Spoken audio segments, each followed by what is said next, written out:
काजळी येरी रेख जूं काळी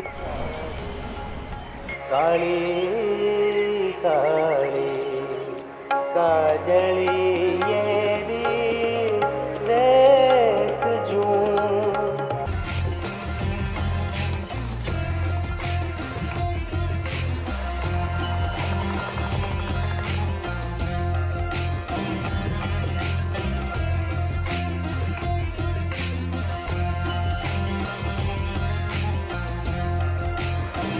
वक्त सुना है वक्त के साथ साथ संसाधन बदल रहे हैं, जैसा कि प्राचीन काल में होता था।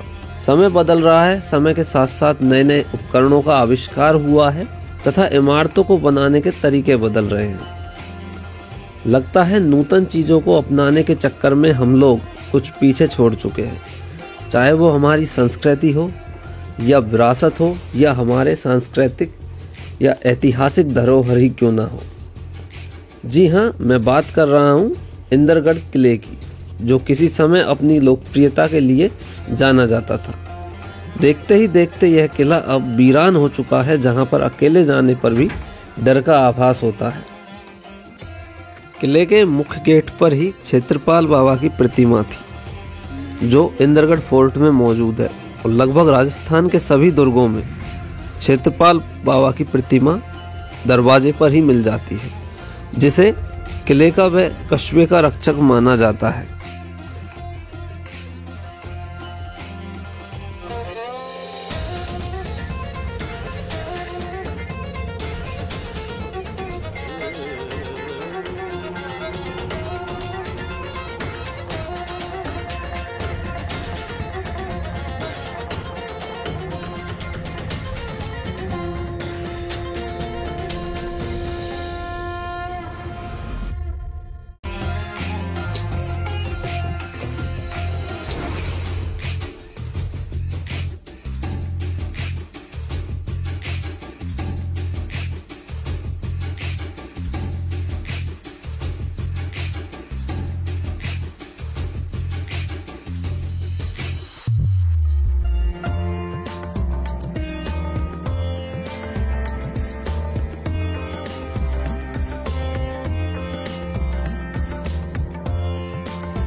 हेलो फ्रेंड्स, स्वागत है आपका एक बार फिर हमारे नए ब्लॉग में।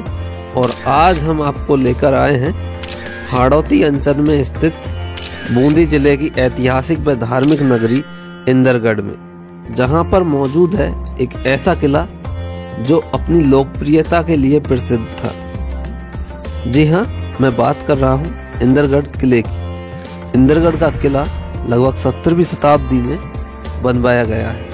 इस किले का निर्माण राव राजा इंद्रसाल सिंह ने करवाया। यहाँ पर मौजूद भित्ति चित्र पर्यटकों को अपनी ओर आकर्षित करते हैं तथा इस किले की शोभा बढ़ाते हैं। यह इस किले का मुख्य गेट है, जहाँ से अंदर की तरफ किला बना हुआ है।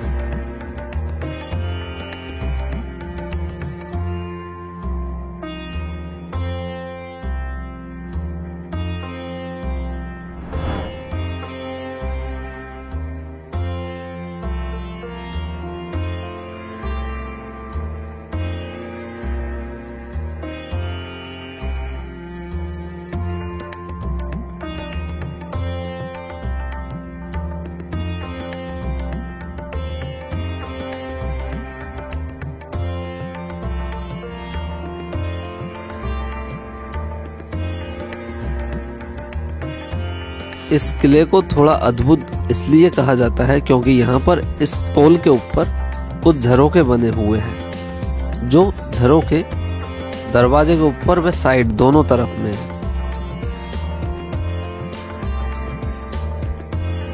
और अगर बेस से इसकी ऊंचाई का अनुमान लगाया जाए तो यह लगभग 20 मीटर ऊंचाई पर स्थित है।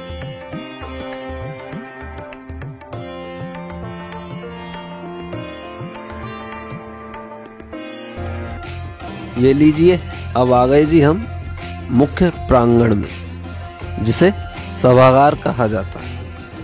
यहाँ पर राजा द्वारा सभाएं आयोजित होती थी व दरबार सजाया जाता था, जहाँ पर मंत्री परिषद की बैठक का भी आयोजन किया जाता था।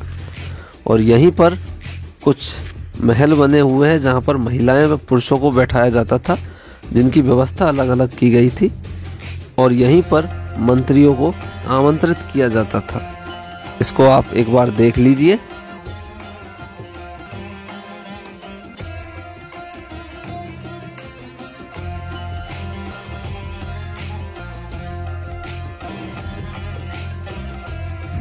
अब ऊपर की तरफ चलते हैं इन सीढ़ियों से। ऊपर कौन कौन से स्थान हैं उनके बारे में जानेंगे।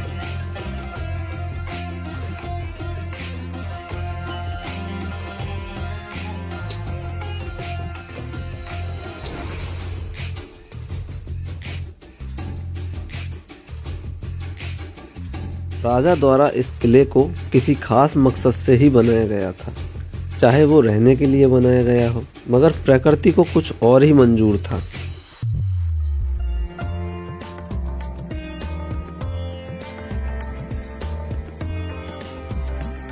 और अभी हम मौजूद हैं इस किले की शोभा बढ़ाने वाली 12 द्वारी के अंदर, जिसे 12 द्वारी कहा जाता है। यह मुख्य गेट के ऊपर ही है, जो एक बार आप इसकी झलक देख लीजिए। और 12 द्वारी से ही इस रास्ते से सकड़ा रास्ता है, इससे होते हुए पहुंच जाते हैं शीश महल की तरफ। शीश महल, जहां पर राजा व रानियां अपना समय व्यतीत करते थे, जिस पर बहुत से चित्र उकेरे गए हैं यहाँ के चित्रकारों द्वारा और चित्रों के द्वारा। इन पर की गई चित्रकारी हाड़ौती व बूंदी शैली के अच्छे उदाहरण हैं। यहाँ के चित्रों ने अपनी चित्रकारी को प्रदर्शित करने में कोई कसर नहीं छोड़ी है। और इन चित्रों में राजाओं के चित्र दिखाए गए हैं। ये देखिए, कुछ चित्रों को तो मिटा दिया गया है या गांव के लोगों द्वारा, मगर ज्यादातर चित्र मिट चुके हैं। यहाँ पर भी कुछ चित्र अभी दिखाई देते हैं। ये उन चित्रों की चित्रकला को और अधिक शोभा बढ़ाता है। ऊपर डोम में ये देखिए कितनी अच्छी रंगोली बनाई गई है।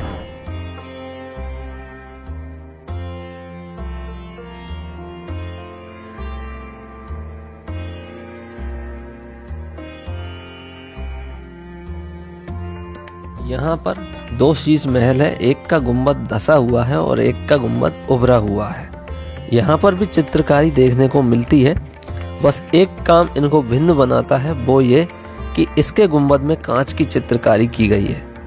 साथ ही यहाँ पर हरे भरे खेतों को दर्शाया गया है और घोड़े लिए हुए राजाओं को दर्शाया गया है।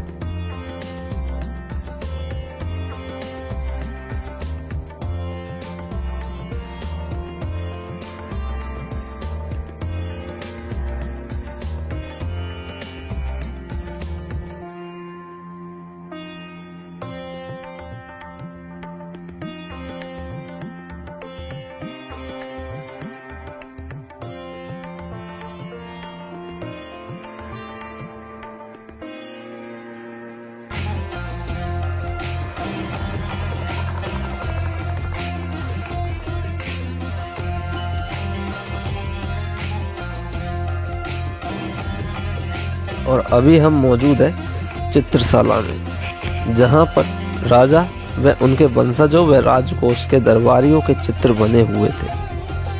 अभी देखने पर ये चित्र मिटा दिए गए हैं। यह पूरी चित्रशाला चित्रों से भरी हुई थी, जो देखने पर बहुत अच्छी प्रतीत होती थी, मगर इन दीवारों को बिल्कुल खाली कर दिया गया है चित्रों से, जो आप देख सकते हो।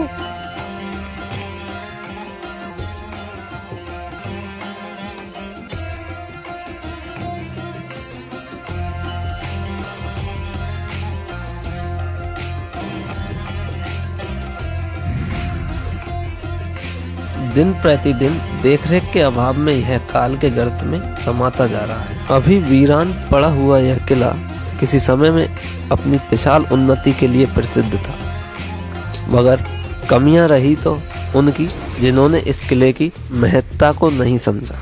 यह किला काफ़ी रहस्यों से भरा है, क्योंकि यहाँ पर हर बिल्डिंग पर, हर मंजिल पर जाने के लिए सीढ़ियाँ लगी हुई है। सीढ़ियाँ चारों तरफ से हैं, जहाँ पे हम खुद भूल जाते हैं कि किस सीढ़ी से आए थे, किस से जा रहे हैं।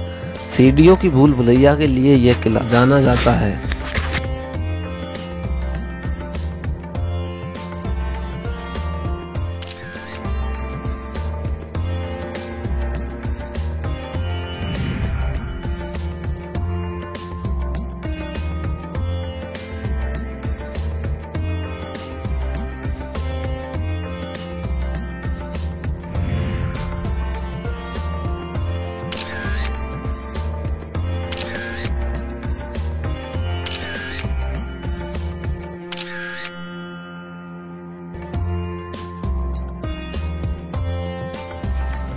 ये दोस्तों क्या है, हम यहाँ पे जो दुर्ग देखने आए हैं, यहाँ पे क्या है हमारे साथ क्या है,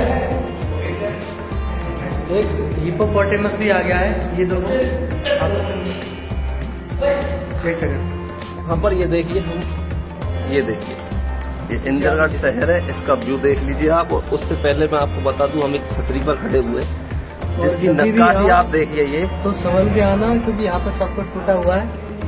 ये देखिए, और यहाँ पे देखिए ये घंटियां बनी हुई है। यहाँ पे ताम्रपत्र आमलक जिसे बोला जाता है, यहाँ घड़े बने हुए, ये देखिए। और ये यहाँ की जो कारीगरी है उसको दर्शाता है।